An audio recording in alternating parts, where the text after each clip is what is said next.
Tirez parti de son passé. Ce que vous avez appris lorsque vous étiez enfant continue d'affecter vos comportements, même encore aujourd'hui. Les habitudes et les comportements appris au cours de l'enfance font encore partie de votre présent, que ce soit les bons comme les mauvais événements. Souvent, on s'attarde plus sur le passé négatif, mais à toute chose, malheur est bon. Quand votre passé est encore trop prégnant, il est important d'avoir une nouvelle grille de lecture, de manière à retrouver un meilleur équilibre. Et cela, c'est votre responsabilité, pas celle de vos parents. Si vous ne le faites pas, personne ne le fera à votre place. Voyez les erreurs du passé comme une opportunité d'apprendre. Il est inutile d'entretenir de la rancœur, du ressentiment ou même de la haine envers vos proches. Vous ne devez pas non plus retenir de la honte, de la culpabilité ou même du dégoût vis-à-vis de vous-même.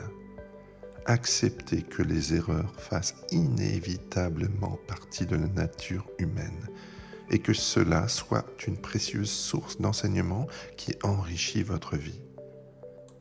L'ouverture d'esprit vis-à-vis des erreurs du passé et le fait de les voir comme des occasions d'en tirer des leçons est quelque chose qui a bien des avantages. Cela vous permettra de faire des ajustements nécessaires pour améliorer votre vie. Pour tirer parti de son passé, je préconise la posture optimiste. Elle consiste en 3 actions. Il faut tout d'abord analyser ce qui va bien aujourd'hui. C'est l'histoire du verre à moitié plein plutôt qu'à moitié vide.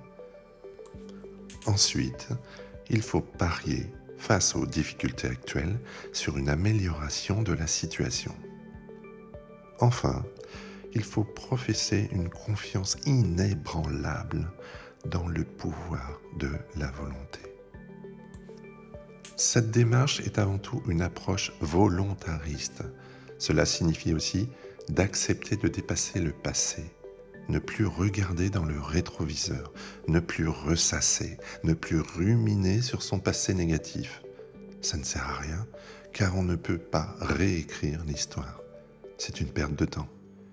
Il faut plutôt chercher des solutions pour s'en sortir. Vous connaissez vos points forts.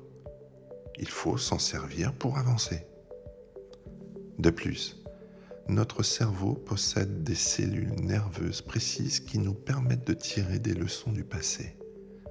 Concentrez-vous sur des objectifs d'amélioration. Visez à vous améliorer et non pas à être parfait. Les objectifs d'excellence imposent des attentes irréalistes pour vous-même. Par contre, les objectifs d'amélioration ne concernent que vos progrès. Donnez-vous du temps. Pardonnez-vous si vous refaites systématiquement la même erreur. On doit souvent faire une erreur à plusieurs reprises pour en tirer un enseignement. Mais surtout, pardonnez aux autres, aux gens qui vous ont fait du mal dans votre vie. Je sais que c'est une chose qui n'est pas une chose facile. C'est un processus qui nécessite parfois un long cheminement. Mais pardonner aux autres est souvent nécessaire pour dépasser le passé et retrouver un meilleur équilibre de vie. Il faut surtout comprendre que c'est un acte particulièrement égoïste, car on le fait d'abord pour soi, de manière à être mieux pour avancer. Mais une chose après l'autre. Je vous propose que l'on y revienne quand vous aurez progressé vers la fin du programme. À l'issue de ce travail de réflexion, prenez conscience que vous pourrez partir de votre passé. Prenez juste le temps de réfléchir et de trouver les possibilités et les opportunités s'offrant à vous pour mener à bien votre stratégie d'évolution.